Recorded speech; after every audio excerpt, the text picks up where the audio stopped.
The Arctic circle में मौजूद ये दुनिया पहली नजर में ही इंसान को उसकी सीमाएं याद दिला देती है। यहाँ हर कदम पर यह एहसास और गहरा होता चला जाता है कि इंसानी सहूलियतें और आदतें इस जमीन के हिसाब से बनी ही नहीं हैं।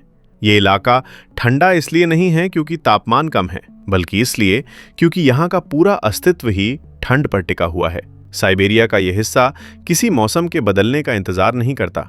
यहाँ ठंड एक स्थायी उपस्थिति है, कभी शांत, कभी आक्रामक, तो कभी अत्यंत क्रूर। यहाँ की हवा सिर्फ बहती नहीं बल्कि शरीर को जकड़ लेती है, जैसे हर सांस के साथ ये याद दिला रही हो कि यहाँ जिंदा रहना एक लगातार चलने वाली परीक्षा है। इस धरती पर शून्य से नीचे का तापमान कोई अपवाद नहीं बल्कि रोजमर्रा की हकीकत है। यहाँ असली जोखिम तब शुरू होता है जब -70 डिग्री तापमान को इंसान हल्के में लेने की गलती करता है। यहाँ जब शरीर ठंड को सहने लगता है तब दिमाग सतर्क रहना छोड़ देता है, और यही लापरवाही यहाँ सबसे बड़ी दुश्मन बन जाती है।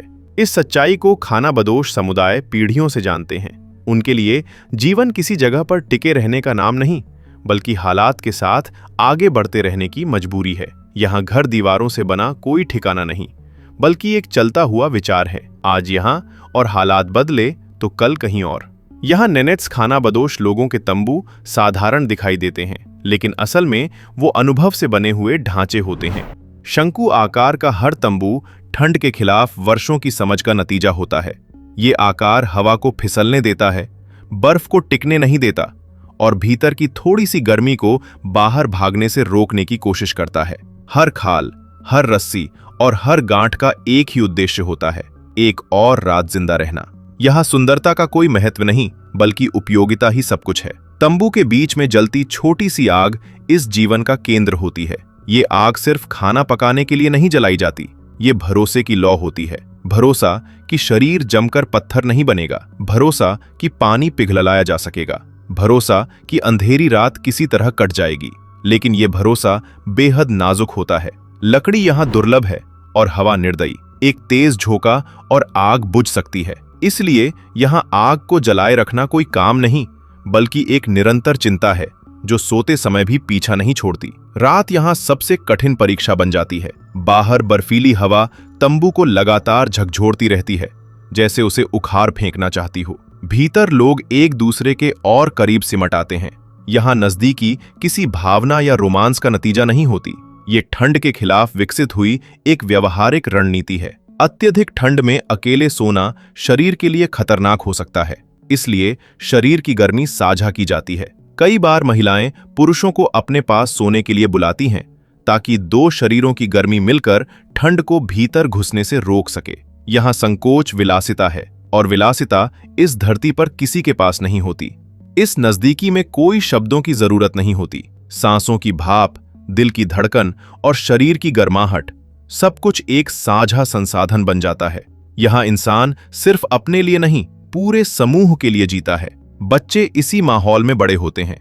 वो बहुत छोटी उम्र में सीख जाते हैं कि अकेले मजबूत होना काफी नहीं, साथ रहना जरूरी है। यहाँ सुबह आंख खुलना किसी जीत से कम नहीं, क्योंकि हर रात ये तय नहीं होता कि अगली सुबह सबको देखने को मिलेगी या नहीं।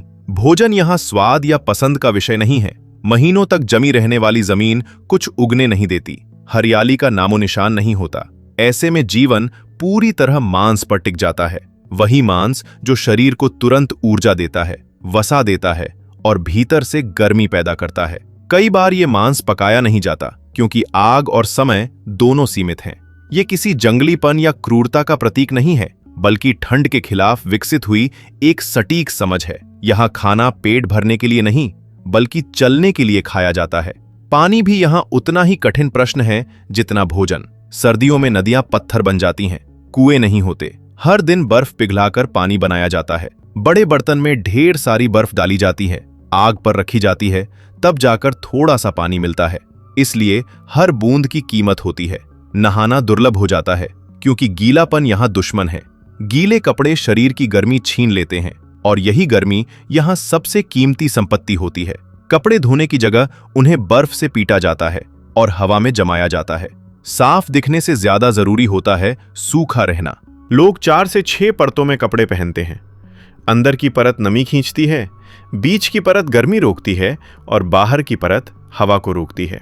जूते, दस्ताने और टोपी, सब कुछ इसी तर्क पर चलता है। यहाँ एक छोटी सी लापरवाही पूरे शरीर को तोड़ सकती है। यात्रा इस जीवन का स्थायी सच है, लेकिन ये यात्रा बेहद खतरनाक होती है।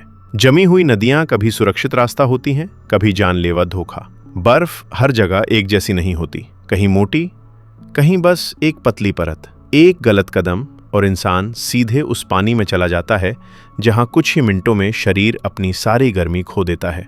इसलिए ये लोग अक्सर रात में यात्रा करते हैं, जब तापमान और गिर जाता है, क्योंकि नदी पर जमी बर्फ इस समय और ज्यादा ठोस हो जाती है। जमी हुई नदी पर चलना उतना ही सुरक्षित। ये तर्क किताबों में नहीं, अनुभव से आता है। इस समाज में नेतृत्व ताकत या उम्र से तय नहीं होता।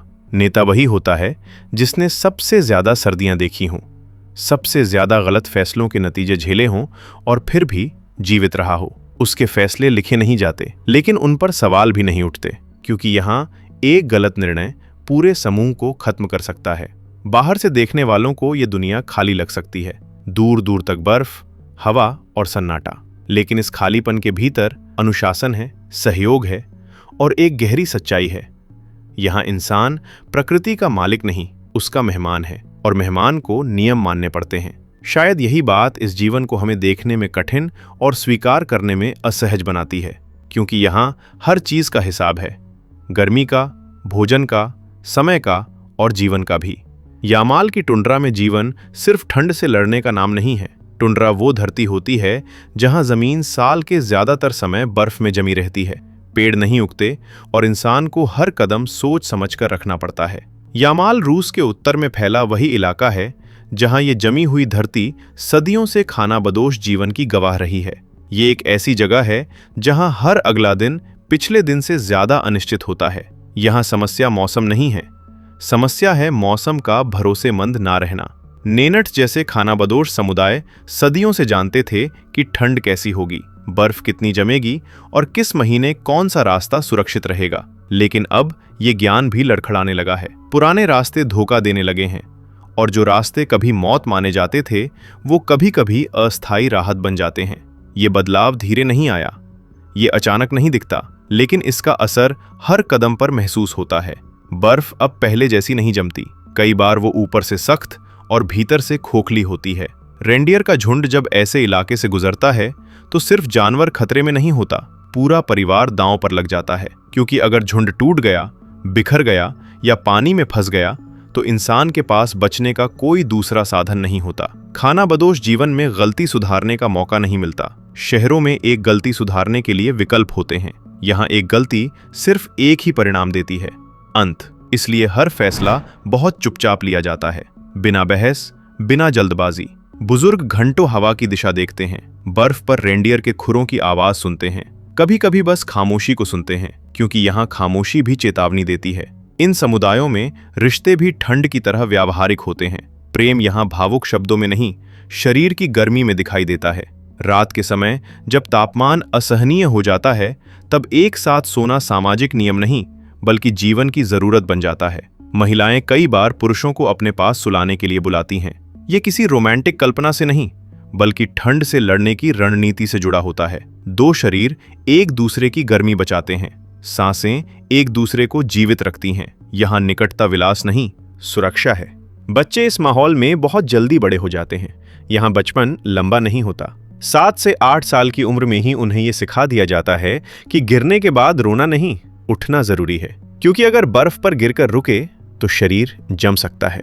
खेल भी उन्हें मजबूत बनाते हैं, कोमल नहीं।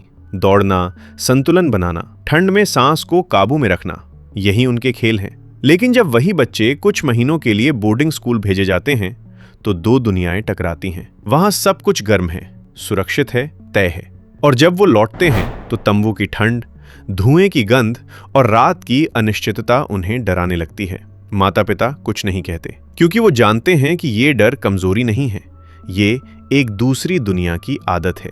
खानाबदोश समाज में महिलाएं रीढ़ होती हैं, लेकिन ये भूमिका दिखाई नहीं देती। अगर आग बुझ गई तो सबसे पहले वही उठती हैं। अगर कपड़े में सिलाई खुल गई तो वही उसे ठीक करती हैं, क्योंकि एक छोटा सा छेद तेज हवा में पूरे शरीर की गर्मी चुरा सकता है।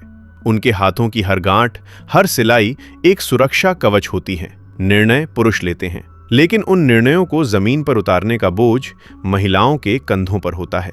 अब इस कठोर जीवन में एक और अनदेखा डर जुड़ गया है, बाहरी दुनिया का हस्तक्षेप। तेल और गैस पाइपलाइनों ने उन रास्तों को काट दिया है जिनसे झुंड सदियों से गुजरते थे। कहीं सड़क आ गई है, कहीं फेंस।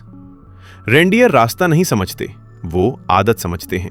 जब रास्ता टूटता है तो झुंड भ्रमित होता है, और भ्रम यहां मौत की शुरुआत है। इसी बदलते संतुलन में कभी कभी यामाल की टुंड्रा के दूसरे कुदरती जंगली निवासी भी सामने आ जाते हैं, जो हैं साइबेरियन टाइगर और स्नो लेपर्ड। ये शिकारी आमतौर पर इंसानों से दूर रहते हैं, लेकिन जब शिकार के रास्ते बदलते हैं और जंगल से कुड़ता है तो टकराव बढ़ता है।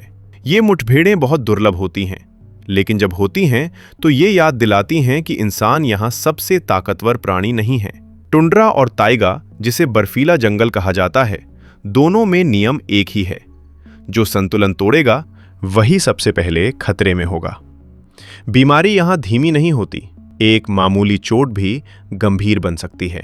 कोई अस्पताल नहीं, कोई एम्बुलेंस नहीं, इलाज परिवार करता है। चमड़े की पट्टियां, गर्म चर्बी और लकड़ी के सहारे। ये इलाज नहीं है, ये समय खरीदना है, ताकि शायद मदद पहुंचे, और अगर ना पहुंचे तो भी जीवन रुकता नहीं, क्योंकि रुकना यहाँ किसी के पास विकल्प नहीं है, और चलने वाले आगे बढ़ जाते हैं। और जिसकी चोट या बीमारी ठीक नहीं होती, उसे खाना बदोश समूह वही छोड़ जाता है। लेकिन यहाँ किसी को पीछे छोड़ देना बेरहमी या उपेक्षा का फैसला नहीं होता। ये वो बिंदु होता है जहाँ समूह और एक व्यक्ति के जीवन के बीच कठोर संतुलन बनाना पड़ता है। अगर कोई इतना कमजोर हो जाए कि यात्रा असंभव हो जाए और उसे उठाकर ले जाना पूरे झुंड के लिए खतरा बन जाए, तो समूह आगे बढ़ जाता है। ये फैसला चुपचाप लिया जाता है, बिना रोष, बिना बहस। कई बार परिवार का कोई सदस्य उसके साथ रुकता है, कई बार नहीं, और कई बार ठंड खुद फैसला कर देती है। यहाँ हर कोई जानता है कि रुकना पूरी टोली को मौत की ओर धकेल सकता है, इसलिए आगे बढ़ना मजबूरी नहीं, आखिरी जिम्मेदारी बन जाता है। मृत्यु को लेकर यहाँ कोई नाटक नहीं होता। जमीन इतनी जमी होती है कि शव को दफनाया नहीं जा सकता, शरीर को सुरक्षित रखा जाता है। मौसम बदलेगा तब विदाई होगी, तब तक यात्रा चलती रहती है। ये कठोर लगता है, लेकिन यही सच्चाई है। यहाँ भावनाओं को भी मौसम के हिसाब से ढालना पड़ता है। यामाल की ये दुनिया बाहर से खाली दिखती है, लेकिन भीतर से बेहद अनुशासित है। यहाँ हर चीज का वजन मापा जाता है, सामान का, शब्दों का, रिश्तों का। जो जरूरी नहीं वो बोझ है, और बोझ यहाँ जान ले सकता है। यही कारण है कि ये जीवन हमें असहज करता है, क्योंकि यहाँ इंसान खुद को केंद्र नहीं मानता, वो खुद को प्रकृति की शर्तों पर जीता हुआ एक प्राणी मानता है। शायद यही सबसे बड़ा सबक है। जब सब कुछ छिन जाए, सुविधा, तकनीक, आराम, तब भी क्या हम जानते होंगे कि जीने के लिए वास्तव में क्या चाहिए? क्या इंसान इस ग्रह पर हर जमीन को जीतने आया है, या कुछ जगहें ऐसी भी हैं जहां उसे सिर्फ जीना सीखना चाहिए? इस पर अपनी राय नीचे लिखिए, और अगर इस सर्वाइवल स्टोरी ने सोचने पर मजबूर किया हो तो वीडियो को लाइक करें, शेयर करें, और हमारे चैनल फैक्टॉइड फैक्ट्स को सब्सक्राइब करके बेल नोटिफिकेशन को ऑल पर सेट कर लीजिए। देखने के लिए शुक्रिया।